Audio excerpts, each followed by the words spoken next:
Torcedores triveleiros, calma. O Eduardo Eteconto não passou por uma cirurgia plástica ao revés, mas a gente mantém o Trivela FC dessa terça-feira não tão bonito, mas certamente recheado de informações, já fazendo a transição, tá? De rodada do Campeonato Brasileiro para a data FIFA.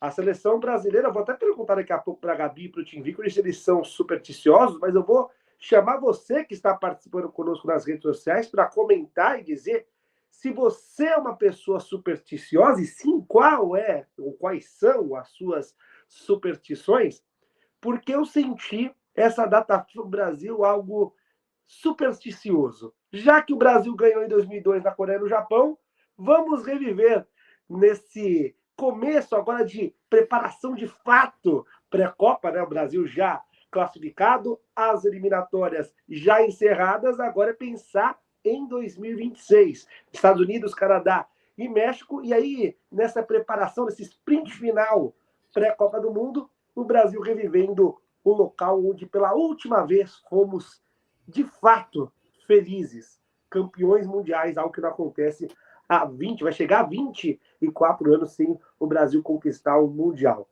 Gabi, primeiras damas, boa tarde para você. Você tem superstição em relação ao futebol? E você acha que essa data FIFA aí tem a ver com algo assim? Vamos rememorar os nossos momentos de glória?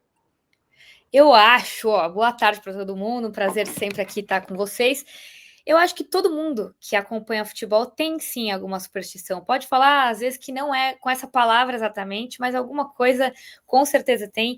E eu gosto muito de me apegar a alguns feitos, assim.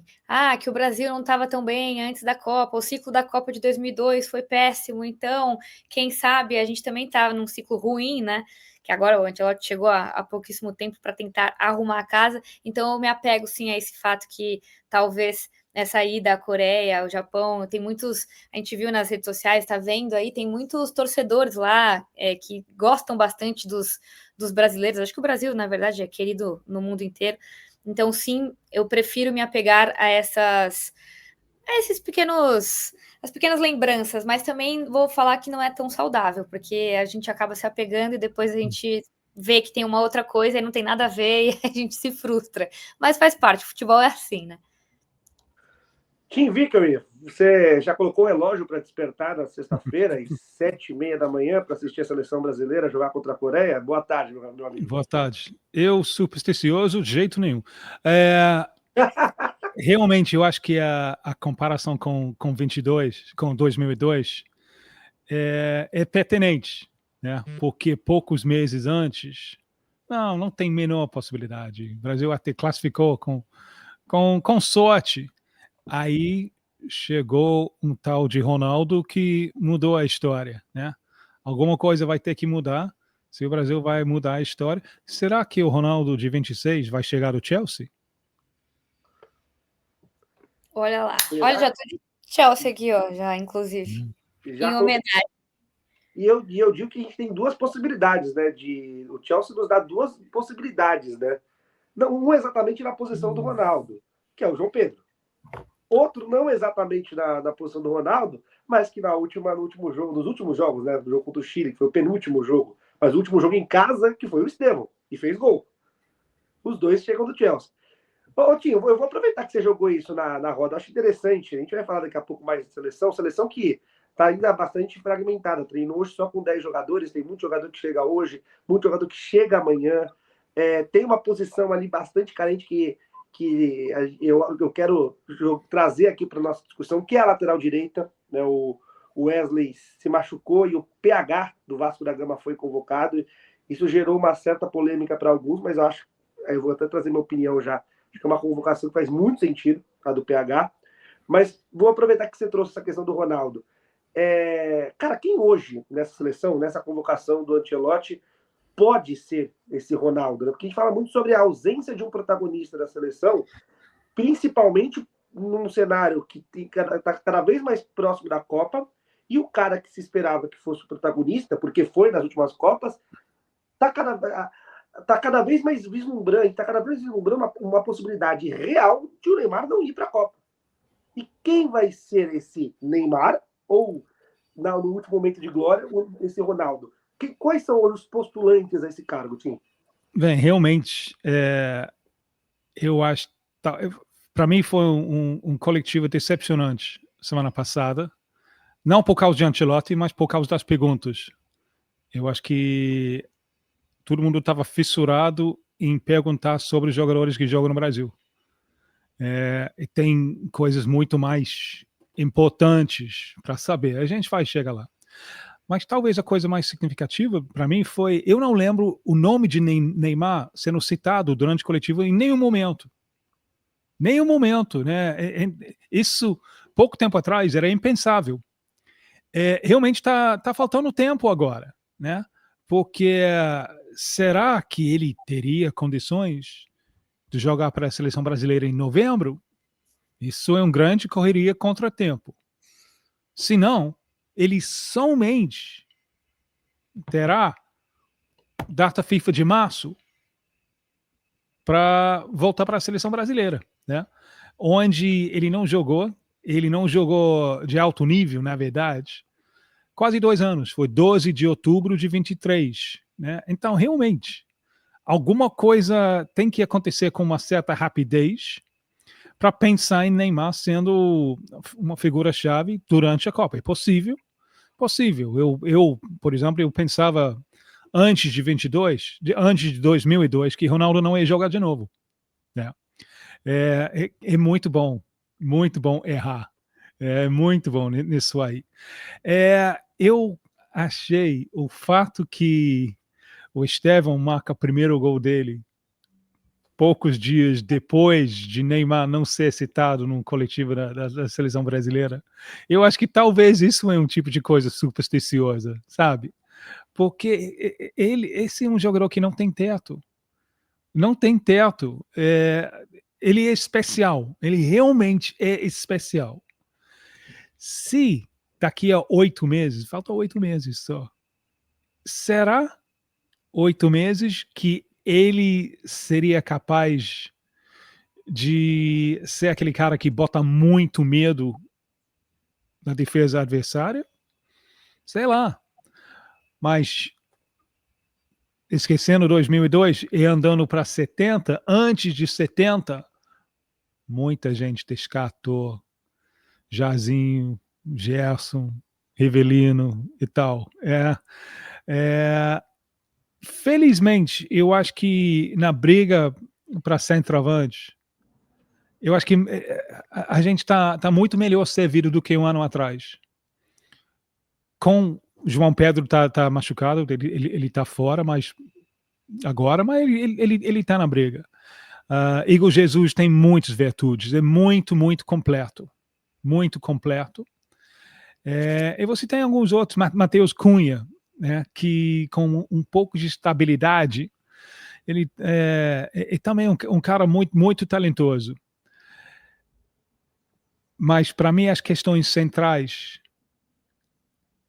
têm menos a ver com nomes, é mais a ver com a forma que o time vai jogar. Porque a gente não sabe ainda, né? Deveria, depois de 18 rodadas de eliminatórios competitivos, ninguém está jogando contra Liechtenstein, nem Andorra, nem nada. 18 jogos para valer. Mais uma Copa América. Teoricamente, uma seleção deveria chegar totalmente preparado. Porque aí você tem a tua base, tu tens o teu principal, e você pode aproveitar esses amistosos para uma experiência aqui ou ali. A situação da seleção brasileira não tem nada a ver com isso. A gente, na verdade, a gente não sabe o principal ainda. A gente não sabe a forma que vai jogar. Porque as primeiras 2 convocações, a primeira foi na correria, né? Ele era técnico do Real Madrid no sábado, chegou no Brasil domingo, convocou segunda-feira vários jogadores que ele nem conhecia. Nem conhecia. E a segunda, os jogos eram muito estranhos. O time C do Chile em casa e Bolívia fora. É um jogo totalmente atípico. Então, é só agora que a gente vai começar a ver qual é o esboço do time. Qual é a ideia do time? O que a gente viu até agora tem uma grande dúvida. O próprio Casemiro falou isso, logo depois da vitória contra Chile. Ele falou, olha, contra outros adversários, a gente não vai poder jogar dessa maneira. Porque era somente ele e Bruno Guimarães no meio de campo. Porque uma coisa que a gente está vendo o Ancelotti pensando é liberar Vini de jogar exprimido contra a linha no lado esquerdo. Onde vem jogando para a seleção brasileira, é a seleção brasileira com dificuldades, a bola chega nele e a defesa inteira está lá esperando por ele. Muito difícil. Então ele está tentando botar Vini mais por dentro, liberar ele um pouco, como ele fez naquele melhor temporada de Vini com Real Madrid, atacando o espaço por dentro. Né? Mas para fazer isso, alguém tem que jogar na linha. Foi Martinelli fazer. Mas aí você está deixando somente 2 no meio campo.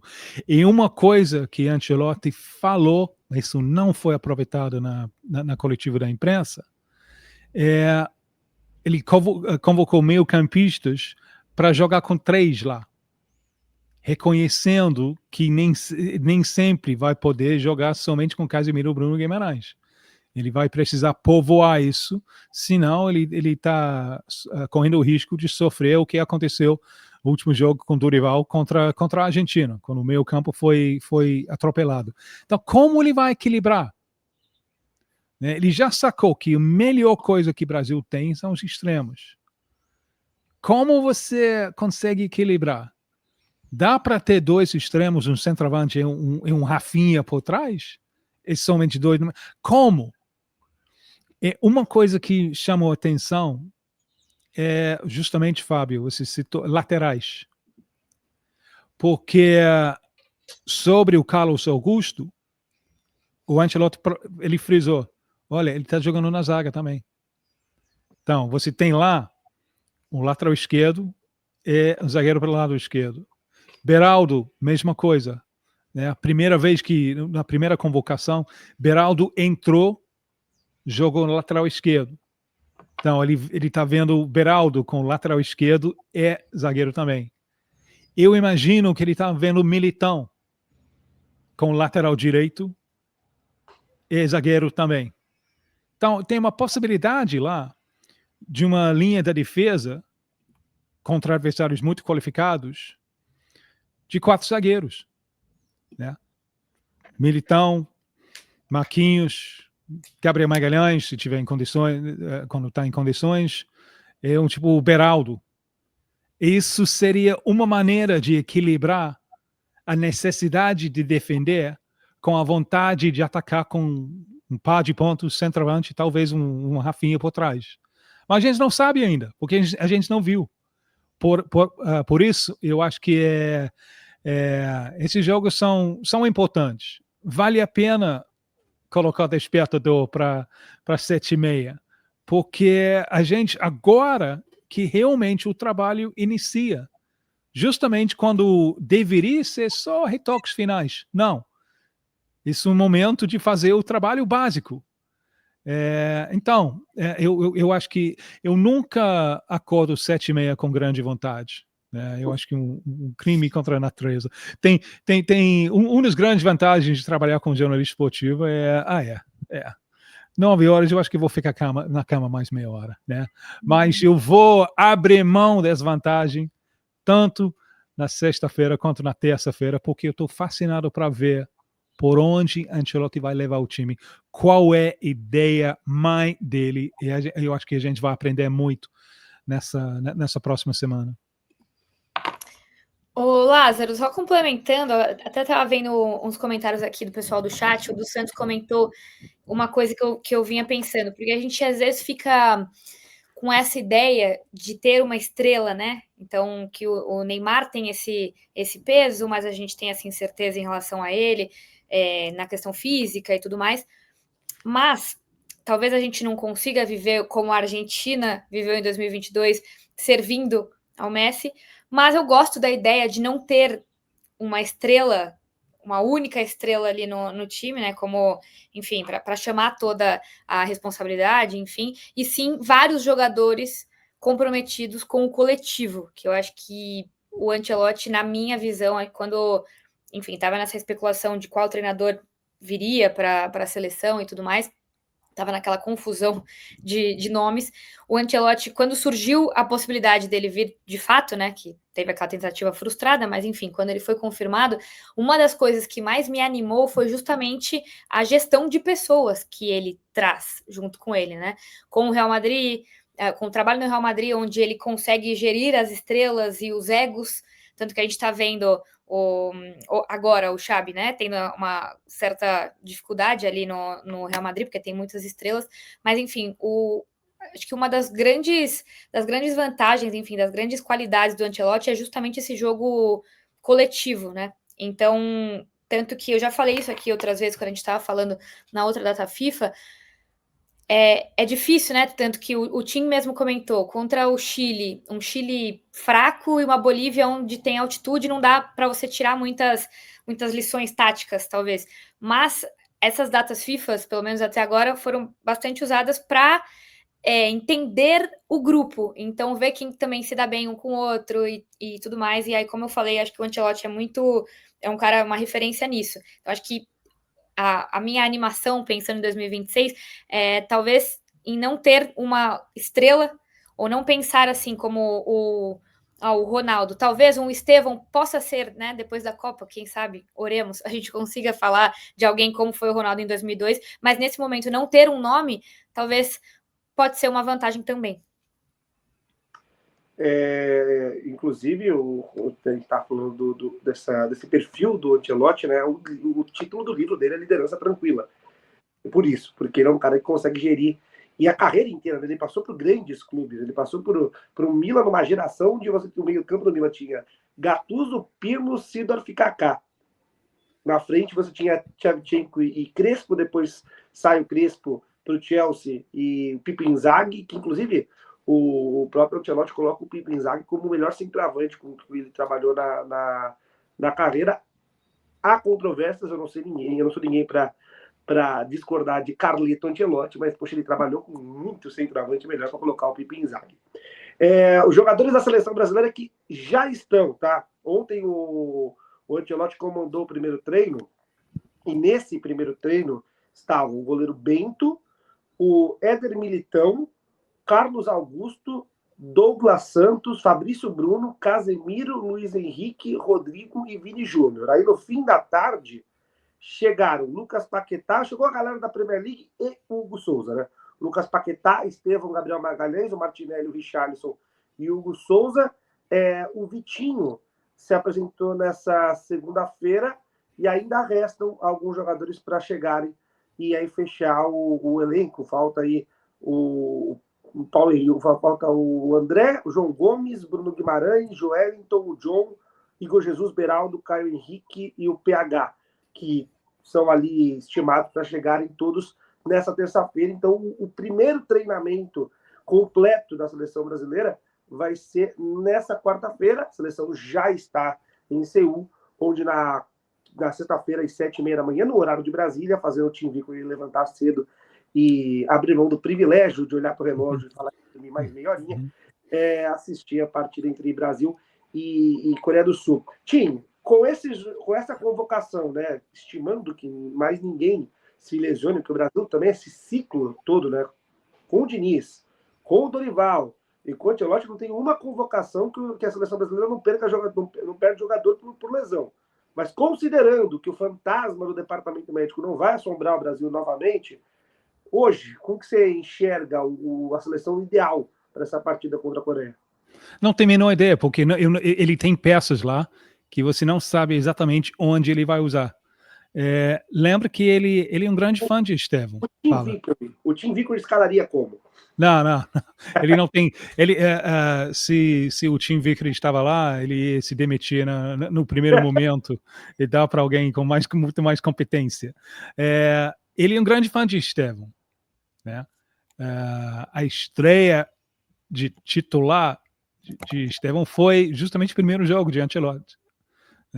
Estevão tinha entrado no banco 4 vezes mais cedo na campanha. Ancelotti fala, vai lá jogar. Onde ele enxerga Estevão? Ele enxerga ele com extremo? Ele enxerga ele com possibilidade de ir por dentro?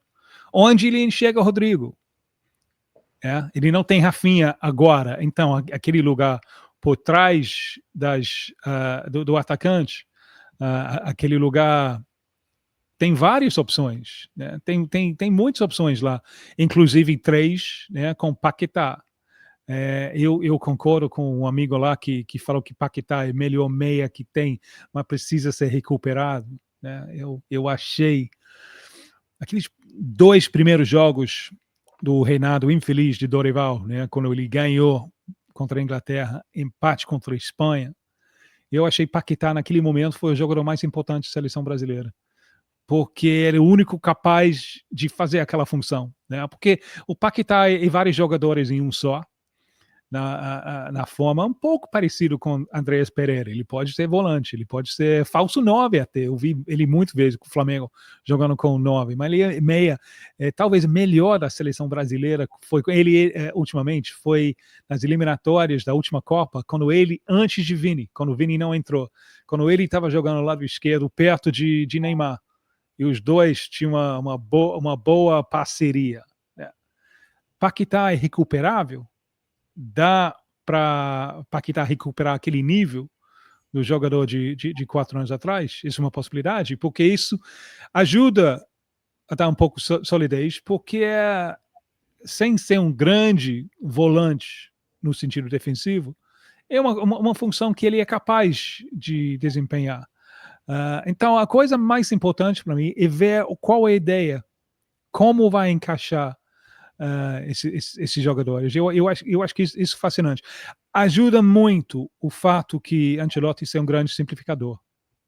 Se ele fosse um daqueles técnicos de clubes muito detalhista, seria perdido, porque ele simplesmente não ia ter tempo para implantar o que ele quer. Mas ele veja futebol em termos muito simples. Então, eu acho que é menos problemático para ele fazer a transição de clube para a seleção, especialmente como tu falou, Gabi. Ele é um craque no gerenciamento do grupo, gerenciamento de egos. Eu aprendi bastante sobre ele falando com o cara, aquele livro sobre a liderança tranquilo. Eu fiz um podcast com o cara que escreveu o livro junto com ele. Ele me contou, o Chris Brown, ele me contou que o Ancelotti tem uma reverência para talento. Uma reverência. E Ancelotti, mais do que qualquer outra coisa, ele pensa como jogador. O Chris falou, olha, a primeira coisa, mais importante, a coisa mais importante você tem que levar sobre Ancelotti, e ele é jogador. Então, por exemplo, um disputa de pênaltis que o Milan dele perdeu, né? O Shevchenko, acho que bateu o 5º pênalti, né? Contra o Liverpool, né? Teria sido melhor o Shevchenko batendo o primeiro. E o Chris falou isso para... Por que você... Ele falou, e Ancelotti falou, Shevchenko quis. Quem sou eu? Eu era o meio campista. Ele é Shevchenko. Ele quis bater o quinto. Então, vai lá.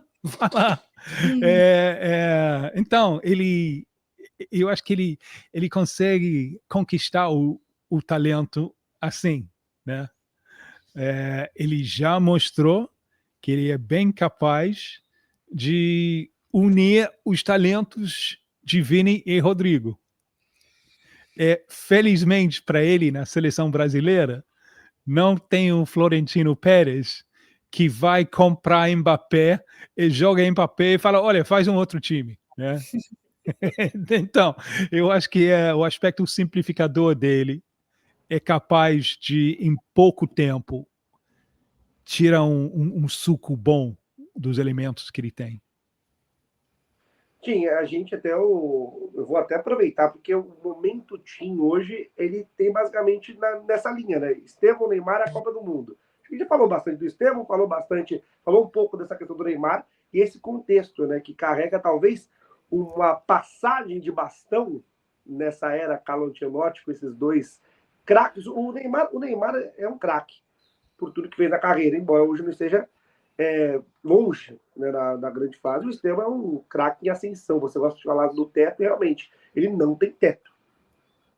Sim, brevemente sobre o Neymar, porque a gente já discutiu isso um pouco. Neymar é um craque. O tempo de verbo está correto? Eu não sei. Não sei. Eu acho que, com certeza, Neymar tem sido um craque. Mas aquela lesão contra o Uruguai foi 12 de outubro de 23. Desde então, ele tem sido um craque? Não, porque durante muito tempo ele não estava jogando, né, por causa da lesão séria. E desde que ele voltou, no início a gente esperava problemas musculares. É normal, depois fica tanto tempo fora. Mas mais um. E depois mais um. Então a gente agora está correndo contra o tempo. Eu imagino, eu não sei a cabeça de Ancelotti. Eu imagino Ancelotti um pouco assustado com o tamanho de quase um ícone religioso que as pessoas têm na figura de craque. O Gabi falou isso sobre a coisa de Salvador, né? Em cima de Neymar.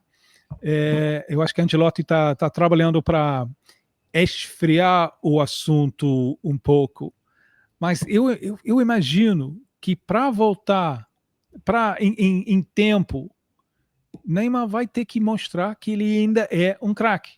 Isso é uma coisa que não foi mostrado bastante tempo. Estevão, eu lembro o primeiro jogo dele como titular. Que ele marca um gol na segunda trave contra um time pequeno de Uruguai chamado Liverpool, né? Então, isso para mim foi o gancho perfeito, porque eu fiquei muito tempo falando, olha, não vai faltar muito tempo até ele tá fazendo coisas parecidas contra um Liverpool um pouco maior, né?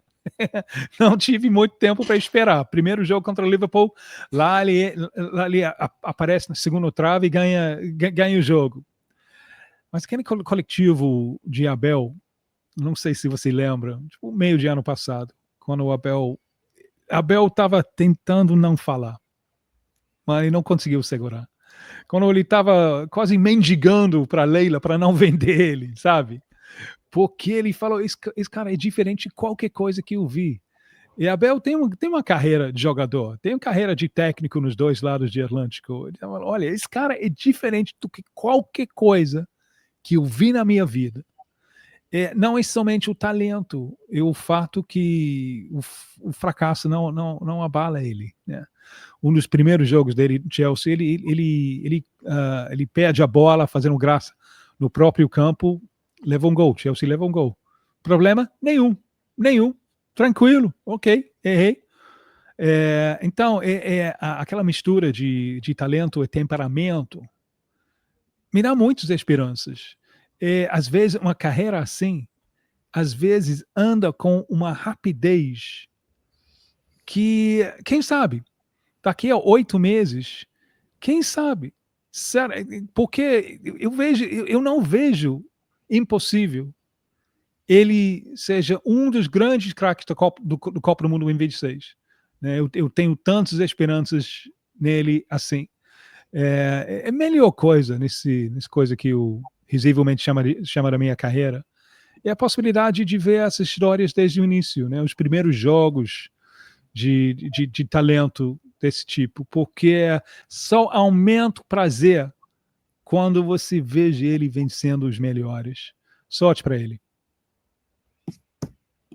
Sorte para ele é sorte para nós, né? Você que está acompanhando o Trivela FC, não se esqueça, tá? De sentar o dedo nesse like, porque a gente vive a era dos algoritmos, né? Então, pro YouTube entender que a gente é um conteúdo relevante, então senta o dedo no like, também se inscreva se você ainda não é inscrito aqui no canal da Trivela.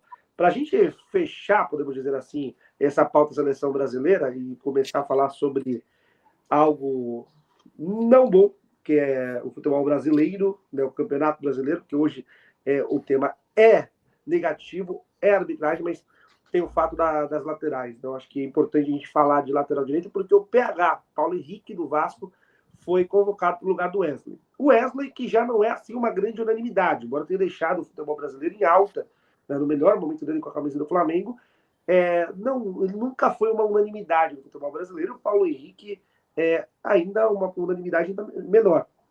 Só que eu comecei a olhar números e pesquisar e puxar na minha memória dos jogos que eu assisto rodada a rodada.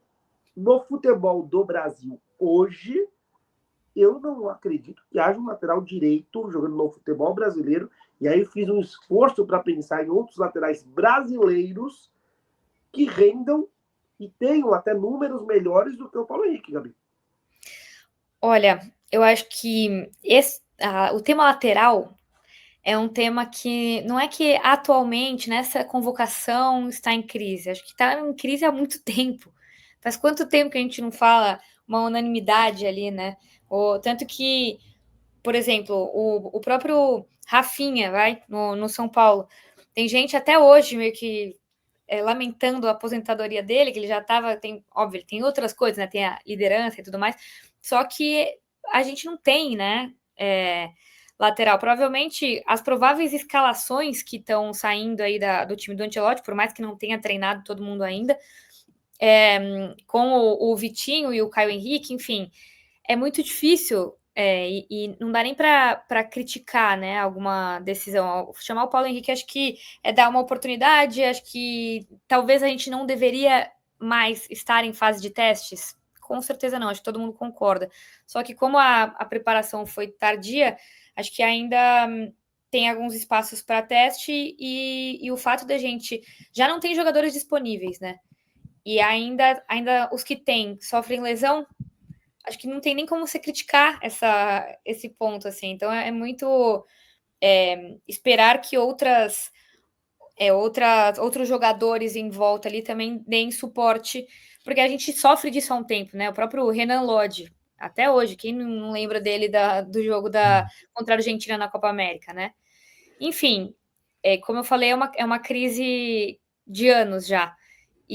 Mas eu posso só fazer um adendo aqui, que o Tim estava falando do Estevão, e aí eu queria só, antes da gente...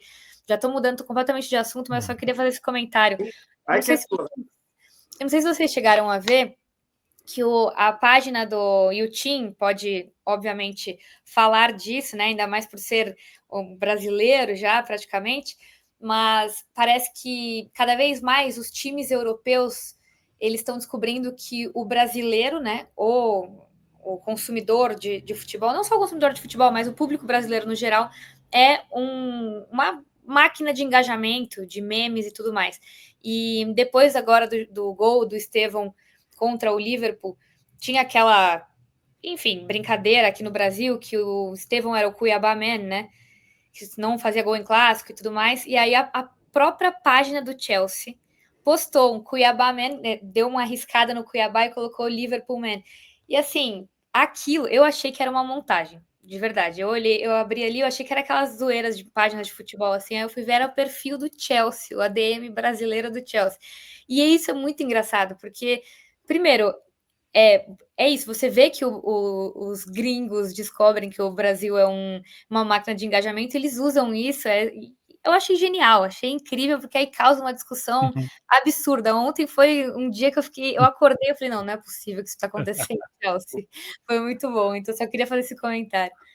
Só para voltar rapidinho para a questão de lateral, para não perder a coisa, eu acho que tem uma pergunta mais existencial. O que é um lateral? Isso é muito difícil colocar em números, né? Porque antigamente era muito claro, né? Aquele modelo de 4-4-2, né? Que era um 4-2-2-2 que o Brasil jogava, o futebol brasileiro jogava, quase todo mundo. Corredor do lado era tudo de lateral. Então, lateral era maratonista com sprint também, porque ele está correndo. Desde a volta dos extremos, a gente está meio perdido. Porque agora você não precisa de um lateral que seja o extremo, porque você tem o extremo. Então, qual é a função de lateral? Como você pode medir se lateral é bom ou não. Obviamente, qualquer lateral vai ter oportunidades com elementos de surpresa de chegar, mas também você, com extremos, você quer talvez que ele vai fazer mais números no meio campo. Então, você quer ele posicionado lá para dar. O Tite jogava muito assim, né? Isso foi uma grande parte da segurança defensiva da seleção com Tite. Os laterais indo para jogar no meio campo, o time não tão exposto para o contra-ataque adversário. É por isso que eu estou postulando a possibilidade de um linha de 4 zagueiros, né? Com até zagueiros nos laterais também, porque uma maneira de equilibrar. Então, é difícil, aquela questão de o que é um lateral. Você está vendo algumas respostas interessantes. O Juba, de Bahia, Luciano Juba, ele assume muitas posições durante o jogo. Às vezes ele até meia, né, na beira de grande área, né? Então, para quem só pensa em lateral, na época de Cafu e Roberto Carlos fazendo um corredor, isso já era. A volta da extremos quer dizer que o lateral agora tem que buscar outra função, outra utilidade no campo. E hoje você tem ali os laterais jogando numa segunda linha, por exemplo. O Corinthians tem feito muito isso, né? Eu acabo acompanhando mais por ser setorista do clube. O Corinthians, nos últimos jogos com o Dorival, tem jogado com 3 zagueiros, sendo que algumas partidas o Angileri, que é lateral esquerdo, tem jogado como zagueiro pela esquerda, e uma segunda linha com os laterais jogando como uma espécie de meia-direita, meia-esquerda, fazendo uma segunda linha. É uma questão crônica, né? A gente tem que entender agora a função dos laterais. Desculpe, estou lendo aí, equívoco igual ausente de Neymar em 2010. O próprio Neymar já deixou muito claro que ele não estava pronto. Todo mundo já esqueceu isso. Mas poucos meses antes do Mundial de 2010, o Brasil, no Mundial Sub-17, foi eliminado na fase de grupo. Muito parecido com o Sub-20 agora, né? Quando você tem 24 times e somente 6 são eliminados. E o Brasil, Neymar era o craque do time, ele não conseguiu desequilibrar no Mundial Sub-17, tipo 7, 8 meses antes da Copa. Então, ele já confessou que ele não estava nem perto de ficar pronto. Mais é um grande exemplo daquela busca de Salvador, né? Sempre o que se chama, tipo o sebastianismo. O Salvador vai voltar num cavalo lindo e vai resgatar todo mundo, né? Eu não sou contra um capítulo final feliz na seleção de Neymar em 26. Mas eu acho que primeiro ele vai ter que mostrar que ainda é craque. Porque ele era craque, 2 anos ele não é. Será que ele pode ser de novo? Isso cabe a ele e o tempo. Só para fechar, agora de fato, essa questão da seleção, mas eu não poderia deixar passar que o time mostrou hoje para todo mundo que o meme do perfil do Chelsea estava certo antes mesmo do gol do Estevão contra o Liverpool pela Premier League, né? Porque o primeiro gol dele foi contra o Liverpool do Uruguai pela Libertadores. Ou seja, o Estevão, ele é um Liverpool man desde a ascensão. Desde o primeiro capítulo, ele já é Liverpool man. Agora a gente vira a pauta porque a gente vai falar de Campeonato Brasileiro. A gente olhou primeiro para frente e olhar para trás. A gente fez um caminho um pouquinho inverso, mas porque a gente quis começar a falar sobre boas notícias, porque perspectiva é boa notícia, esperança. A gente olha para frente, tem esperança numa nova geração na seleção de jogadores decisivos, de craques da seleção brasileira, enquanto a nossa esperança em relação ao produto local cada vez é menor, principalmente com a arbitragem que nós temos, né? Um fim de semana onde, mais uma vez, erros de arbitragem foram os principais assuntos da rodada do Campeonato Brasileiro, principalmente no Choque Rei, no clássico entre São Paulo e Palmeiras, né? O Ramon Abate-Abel não marcando em campo e depois o árbitro de vídeo, que não me recordo quem era, não chamou para revisão no lance onde acho que eu não vi uma pessoa dizendo que não foi pênalti. Até palmeirenses dizendo que foi pênalti do Alan no lance que em cima do Tapia. E também, um dia antes, uma marcação errônea e um desabafo contundente do Marlon no lance que ocasionou a vitória do Bragantino sobre o Grêmio, né? E o Lucas Casagrande, o árbitro da partida, e o Gilberto Nascimento, que era o VAR. Inclusive, o Gilberto Nascimento, o mesmo VAR de Internacional e Corinthians, no meio de semana anterior, que marca um pênalti do Kaká no Bruno Henrique no último minuto, que deixou todo mundo, também no mundo do futebol, especialmente os corintianos, bastante irritados. Inclusive declarações contundentes do Dorival Júnior, que não costuma falar de arbitragem, do presidente do Corinthians, Osmar Stabile, do Fabinho Soldado, reclamações contundentes que foram relatadas na súmula. Eu vou até chamar a Gabi primeiro para comentar sobre o tema, porque a Gabi estava no Morumbi no domingo? Não, graças a Deus. Era aniversário da minha mãe, tive um dia de folga, e aí foquei na família. Mas, obviamente, a gente acaba consumindo, eu já falei aqui no off, o Choque Rei é um dos clássicos mais insalubres dos últimos anos, por toda a repercussão que tem antes do jogo, durante, depois, todas as notas de diretoria, jogador, jornalista, é uma guerra sempre. E acho que a gente nem cabe mais a gente discutir o que esse lance foi, esse lance não foi, né? Porque senão a gente vai... Acho que todo mundo já discutiu isso durante esses últimos 3 dias, nem adianta a gente falar muito sobre isso, por isso que até a abordagem é mais em relação às mudanças que a CBF precisa implementar, né? Até agora vai ter uma reunião de urgência, né, que a CBF convocou com a comissão ali de arbitragem para ver o que eles podem fazer, porque acho que a repercussão dessa rodada foi muito absurda mesmo, né?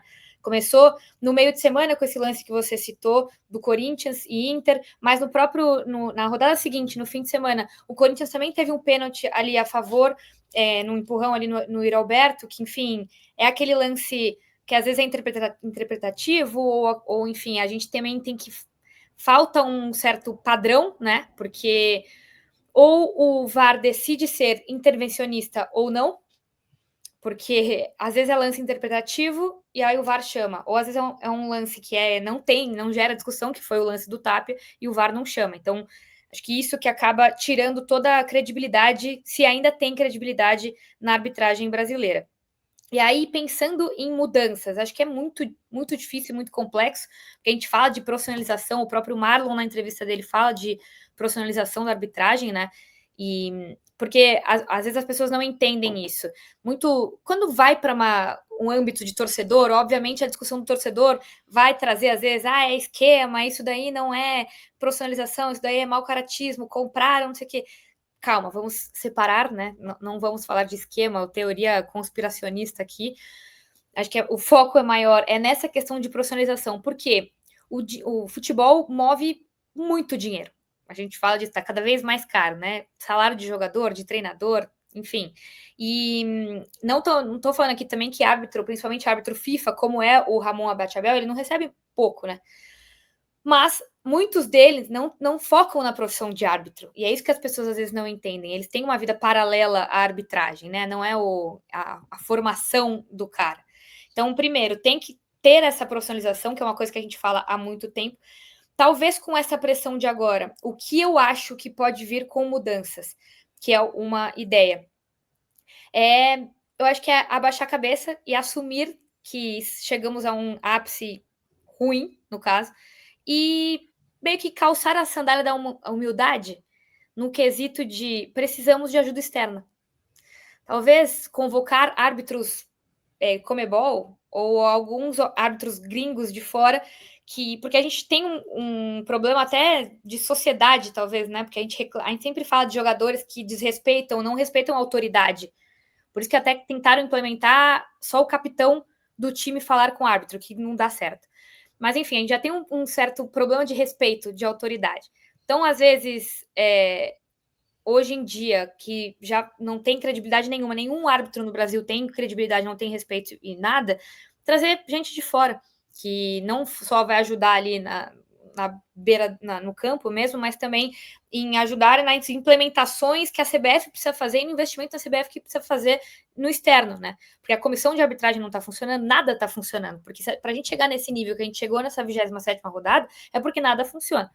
E aí eu vi alguns, e aí tem gente que é a favor e contra, acho que é até legal a gente jogar para a galera do site, ou do site do chat. Será que a implementação de desafio, como tem em esportes como vôlei, que o vôlei é muito factual, né? A bola pingou dentro ou fora. O basquete traz mais a questão interpretativa, né? De falta e tudo mais. E eu não sei se todo mundo já viu, mas na Copa Paulista a Federação Paulista começou a implementar esse sistema de desafios. Tudo bem que não é um pouco diferente porque não tem VAR. Então, tá no Mundial Sub-20 também. Mundial tá jogando esse sistema. Verdade. Copa do Brasil Feminina também. A Copa do Brasil Feminina também. E a Federação Paulista até viu umas notícias e até a repercussão que teve, é basicamente porque na Copa Paulista o investimento do VAR é muito alto, então eles acabaram colocando esse desafio como alternativa. E rapidamente, para resumir, cada treinador fica com 2 cartinhas, né? Então, se querem acionar o desafio, tem que fazer um movimento ali, entrega para o quarto árbitro a cartinha, enfim, aí o árbitro vai, tem uma cabine ali do lado do gramado, o árbitro vai, faz a revisão numa câmera de transmissão, né? Não tem ninguém falando com ele, não tem a cabine falando com ele, mas ele tá revendo ali. E aí, se o treinador, se o árbitro muda de opinião, enfim, se mantém a decisão do campo, aí o treinador perde uma cartinha ou fica com a cartinha, enfim, depende. E aí, basicamente, tem gente que é muito a favor ou muito contra, né? Essa questão do desafio é difícil, porque aí começa a entrar em outros problemas. Quanto tempo um jogo de futebol demoraria, né? Que vai que o desafio demora 10 minutos, ou demora... Porque a gente sabe, né? É aquela coisa, o VAR também chegou para ser melhor, para trazer credibilidade. Hoje em dia a gente vê que está ao contrário. As pessoas estão duvidando mais. Então, na minha cabeça, com urgência, a mudança que poderia fazer agora, para esse fim de campeonato, é convocar ajuda externa. É calçar a sandália da humildade e assumir que a gente não está sendo capaz de ter um campeonato tranquilo em relação à arbitragem e profissional. Então, convocar ajuda externa e aí, a partir disso, fazer toda uma reformulação interna na comissão geral e tudo mais, para quem sabe, nos próximos anos, ter essa profissionalização e aí melhorar ao longo do tempo. Mas tá difícil. A CBF, ela comunicou, ainda no domingo, né, após o choque rei, que os árbitros, chamou a CBF de treinamento de aperfeiçoamento, que a gente conhece popularmente aqui no Brasil, como agora me fugiu a palavra, enfim, não é exatamente uma geladeira, mas eles vão para uma geladeira por um tempo. Ele tinha uma palavra agora que estava na cabeça que completamente fugiu, justamente quando eu ia falar. Eu usei, quando eu vi essa nota da CBF, um exemplo que é como se eu tenho um carro, eu dou esse carro na mão de alguém que eu sei que é inapto a dirigir. Então eu vou colocar um exemplo aqui. Diego Iwata, um abraço, Diego Iwata, mas eu sei que você fez altas barbeiragens nos Estados Unidos durante a cobertura do Mundial. Eu dou a chave do meu carro na mão do Diego Iwata. Eu vou no banco do passageiro. O Iwata anda 1 quilômetro, bate na traseira de um carro. Aí eu levanto para o motorista do carro que o Diego Iwata bateu, falo assim, pô, cara, desculpa, eu vou pagar uma aula de direção para ele. Mas quem paga a conta do carro, Tivica? O carro que foi afetado. Reciclagem é a palavra, lembrei, reciclagem. Uma coisa com o esporte tu tem que aceitar a decisão do juiz, né? Desculpa, tem que aceitar. Certo ou errado, o juiz está certo. E depois a gente pode conversar. A arbitragem sempre vai ser polêmica, sempre. Tu pode ter a arbitragem mais perfeita no mundo, ainda porque no futebol os fracassos são muito públicos. Ninguém quer assumir a responsabilidade, todo mundo quer a muleta. A arbitragem é sempre uma muleta, sempre. E quase não vale a pena ouvir jogadores sobre a arbitragem, porque eles acham os dois lados. Eles acham que eles estão sendo roubados o tempo todo. Então, esse assunto sempre vai ser complexo. E sempre vai ser polêmico. Pode melhorar muito. Eu fiz televisão hoje de manhã com PC de Oliveira. Foi uma grande oportunidade para aprender. Coisa que eu não sabia, porque não é um assunto que normalmente eu tenho grande interesse. O Brasil não tem uma escola nacional de arbitragem. Os árbitros são formados pelas 27 federações, seguindo processos de formação diferente e critério diferente. Então, eu acho que é absolutamente fundamental que haja uma escola nacional, com critério nacional. E também a coisa de profissionalismo é absolutamente essencial. Tem basicamente 15 juízes que apitaram quase todos os jogos do Campeonato Brasileiro. 15. E eles recebem por jogo. Né? Então, eles nunca falam não. Então, eles estão apitando um dia aqui, outro dia ali, aí, meio de semana, eles vão fazer um jogo na altitude e tal, sem a preparação física, com um grupo de juízes profissionais. Você tira aquela dependência de, eu tenho que apitar essa semana. Não, tem um descanso. O futebol brasileiro é muito cansativo. É cansativo fisicamente e mentalmente, com os jogos e as viagens. Então, obviamente, tem grande espaço para melhorias com a escola nacional e um grupo profissional onde você pode administrar a carga. Você não está dependente nos mesmos 15 sempre, porque faltam outros com experiência. Eu não sei sobre essa ideia de curto prazo, de chama ajuda externa. Obviamente os clubes vão reclamar, eles vão reclamar de qualquer maneira sobre tudo. Né? A infantilidade dos clubes com a arbitragem nunca melhora. Não se sabe nessa altura que somente existe um complô de arbitragem contra Tottenham Hotspur e tudo os outros. Vocês não aprenderam isso ainda? Obviamente, todo mundo acha que seu clube está sendo lesado, quando a verdade é que ser juiz de futebol eu acho muito, muito difícil. Eu fiquei fascinado durante o Mundial de Clubes, aquela câmera nos juízes, né? Você tem uma ideia de quando ele está correndo, quanto a cabeça está balançando. Cabeça está balançando, ele tem que ter uma visão clara. Obviamente vai ter erro, obviamente. Mas o espírito de esporte quer dizer uma coisa. Duas coisas. A gente tem que fazer tudo para melhorar a arbitragem. Eu acho que uma escola nacional de arbitragem já era a hora. E outro vamos ajudar um pouco. Vamos aceitar que vai ter erro. E que não tem complô. Né? Muita declaração irresponsável. Né? O português lá no Flamengo falando suspeitos. Não, qual suspeitos? Até o próprio Palmeiras, né? Palmeiras que 2 anos atrás o sistema não quer ver Palmeiras campeão de novo, né? Agora eles estão criticando outros clubes para semear tumulto. Todos os clubes são culpados. Então, eu acho que menos infantilidade, por favor. Ô, Tim, em relação ao challenge que... Eu estou totalmente, radicalmente contra, porque vira um recurso do jogo.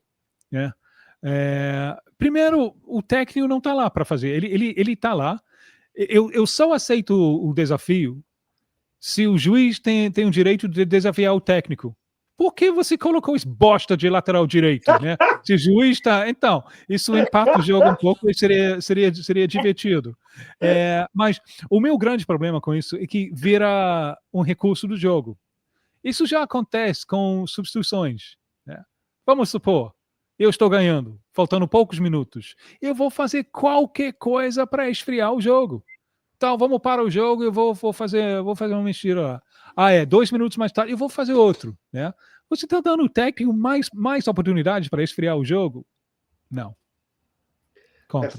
Você tira de um lado e coloca do outro, né? Você tenta coibir o goleiro de fazer cera e você dá a oportunidade para o futebol tem essas nuances, né? Porque tudo uma filigrana pode se tornar um recurso muito maior em relação ao jogo em si. Vou convidar você que chegou agora, tá? Eu sou um cara que eu sou filho do rádio, então no rádio a gente falava muito para a audiência rotativa do rádio. No YouTube também tem audiência rotativa. Então você que chegou agora, você pode voltar a assistir desde o começo, você pode assistir o que você perdeu até agora, você pode assistir depois, mas em qualquer ocasião, se você chegou no começo, chegou no final, senta o dedo no like e comenta, tá? A nossa live tá já caminhando para o fim, mas dá tempo de você deixar seu comentário. Inclusive, comenta aí se você é a favor ou não do desafio no futebol e quais mudanças você acredita que seja importante para que a arbitragem brasileira seja melhor. Eu, particularmente, estou cada vez menos esperançoso. Tá? Eu sou um cara muito otimista na vida, mas em relação à arbitragem brasileira, eu sou um cara cada vez menos otimista. Gabi, o que você trouxe na tua bagagem hoje? Conta pra gente. Bom, agora a gente saiu de um assunto chato e pesado, então vamos falar um pouquinho de coisas boas que ainda restam no nosso querido futebol brasileiro, né? E assim, o Na Bagagem de hoje vai falar um pouquinho sobre uma das maiores rivalidades do país, talvez a maior rivalidade do interior, né? Talvez não, é a maior rivalidade do interior do Brasil, Ponte Preta e Guarani. Por quê? Contextualizando para quem não está familiarizado com o calendário, as duas equipes caíram, né, para a Série C e disputaram a Série C esse ano, foram para o quadrangular e caíram juntas no grupo C na Série C ali, e agora estão, a Ponte Preta já subiu, essa é a verdade, Ponte Preta já está ali na Série B do ano que vem, resta saber se vai conseguir a vaga para disputar a final, né, e o Guarani está em segundo colocado. Para isso, simplesmente, quem que vai definir se o Guarani vai subir ou não para a Série B é justamente um derby campineiro. Então, nesse sábado vai ter o jogo da Ponte do Guarani, lá no Majestoso, que é no Moisés Lucarelli. Para quem não sabe, né, o clássico entre as duas equipes não tem torcida visitante também, entra junto no bolo, né, dos times paulistas que não tem torcida visitante no estádio, infelizmente. Então o jogo vai ser no Moisés Lucarelli, só torcedores da Ponte Preta, e basicamente vale tudo, né? Porque num clássico, no geral, sempre vale, né? Acho que a gente vê isso sempre. Mas nesse sábado vai valer mesmo tudo, porque se o Guarani ganha, pode ser inclusive que eles que vão para a final. Se empata, vai depender do resultado de Náutico e Brusque, e se perde, talvez não fique ali nem vai conseguir, ainda vai depender de outros resultados, enfim, para poder subir ou não. Então, assim, obviamente a Ponte Preta vai com tudo, né? Porque quer ir para a final e quer deixar o maior rival dela ali fora da Série B no ano que vem. E aí acho que até falando um pouquinho sobre alguém que já viveu esse clássico, eu já fui pro Moisés Lucarelli viver um dia de clássico, apesar de ter só uma torcida dentro do estádio, acho que para quem não é familiarizado com Campinas, a cidade fica literalmente dividida, assim. E é uma das coisas mais legais é que os estádios, o Brinco de Ouro e o Moisés Lucarelli ficam a menos de 1 quilômetro de distância. Você vai caminhando 10 minutos, você consegue ir de um para o outro. E por mais que não tenha torcida dentro do estádio, acho que às vezes a maior preocupação, enfim, até da polícia e tal, é o externo, né? Em volta tem muita coisa. Recentemente o clássico foi decretado ali como patrimônio da cidade de Campinas, justamente porque é uma coisa que eles têm, o cidadão ali de Campinas, eles têm muito orgulho e às vezes fica aquela coisa, geralmente o torcedor que mora no interior torce para o time da capital e simpatiza com o time da cidade. Lá não. Lá você é ponte pretano, você é bugrino, você vai torcer para eles ali. Então é uma rivalidade realmente muito grande, muito pesada. E a cidade realmente fica dividida num quilômetro de distância entre os estádios, mas nos bares no entorno é tudo muito caracterizado. Então, se o fã do futebol que está assistindo aí nunca foi para um clássico, num derby campineiro, vale a pena, porque é uma daqueles sentimentos que o futebol raiz ainda vive, sabe? E se não fosse o gol do garoto Miguel, tem 17, 18 anos, acho que 17 anos, esse jogo ia ser decisivo, né? porque a Ponte Preta estava perdendo para o Náutico até o último minuto. O garoto entrou, subiu no terceiro andar, fez o gol que a Ponte Preta que levou a Ponte Preta de volta para a Série B. Então, se não fosse esse gol, ia ser um derby mais decisivo ainda. Seria um derby decisivo para os dois lados. Cara, Campinas realmente para, né? A gente tem uns amigos em Campinas e eu tenho uma vontade muito grande. Nunca fui no derby campineiro. E interessante que o derby do primeiro turno desse quadrangular aconteceu numa data FIFA. Então a gente deu um espaço para assistir sem ter um outro jogo de Série A, alguma coisa por cima. E esse jogo também se deve também numa data FIFA. Não, e tinha quase 20 mil torcedores, foi recorde de público do derby no século, né? Acho que desde, se eu não me engano, estava lendo algumas coisas, desde 2000, enfim, não atingia, era 19 mil, quase 20 mil pessoas no Brinco de Ouro. Então, assim, realmente, quando eu falo que é aquela rivalidade, que não é aquele cara que mora ali e torce para o time da capital e simpatiza. Não, eles realmente, e eles se ofendem se você pergunta isso. Ah, tá, mas você torce para a Ponte. Ah, e você gosta também do Corinthians? Nossa, eles faltam te matar se você repete. Não repete, senão... Enfim, eu tive no Moisés Lucarelli também, quando eles ganharam o A2 do Paulista, né? Recentemente, em 2023. Porque isso é um motivo, inclusive, de zoação entre as equipes, né? O Guarani tem título nacional, a Ponte Preta não. E aí eles ganharam a A2 e foi uma festa absurda, ganharam nos pênaltis do Novo Horizontino, e é uma coisa assim, que você tava ali e eles... É um ambiente hostil ali, porque eles realmente... É uma rivalidade pesada, então não é brincadeira, não é aquele trabalho que você vai estar ali no meio da arquibancada, não. Você já tem que viver aquilo mesmo, porque se você tá com o negócio verde, esquece, os caras ficam bravos e, enfim, futebol raiz. Tu sabe qual é a divisão lá? Tem um tipo de pessoa, classe social, que é mais associado com Ponte, com Guarani, ou metade da cidade? Como define quem é um e quem é outro, sabe? Nossa, é uma ótima pergunta. Eu não faço a menor ideia, Tim. Eu acho que eu vou ter que pesquisar isso. Não sei. Se alguém souber, aí ajuda a gente, porque eu não sei se tem a ver com classe social. Pô, eu fico te devendo. Eu mandaria uma mensagem para o meu grande amigo Paulo do Vale, neto do Luciano, inclusive, parceiraço que trabalha na Rádio Bandeirantes, que é torcedor pontepretano doente, daqueles que, se perguntar qual time da capital ele fica extremamente ofendido. É que a resposta dele vai ser mais enviesada, mas como ele é um cara lá de Campinas, talvez ele saiba responder melhor. Inclusive, a Ponte Preta, o Guarani, por um lado, é campeão lá brasileiro, né? Ganhou em 78, se eu não me falha agora a memória, o título brasileiro. E a Ponte Preta é vice-campeã continental. Em 2013 chegou muito perto de ganhar uma Sul-Americana e perdeu. E mais uma curiosidade agora desse derby campineiro é que o técnico da Ponte Preta é o Marcelo Fernandes, que antes de dirigir a Ponte Preta, nesse mesmo campeonato, dirigiu o Guarani. Foi demitido do Guarani depois de fazer o Guarani começa o campeonato brigando para não cair da Série D. O Marcelo Fernandes assume, leva o time ali para a classificação numa das últimas posições, mas tem uma sequência negativa e é demitido. Nesse interim, o Alberto Valentim, que era o técnico da Ponte Preta, que fazia uma campanha boa, aceita um convite para treinar o Avaí na Série B. O cargo de técnico da Ponte Preta fica vago e eles contratam o Marcelo Fernandes, que estava no Guarani. Ou seja, o futebol brasileiro, né, na sua essência.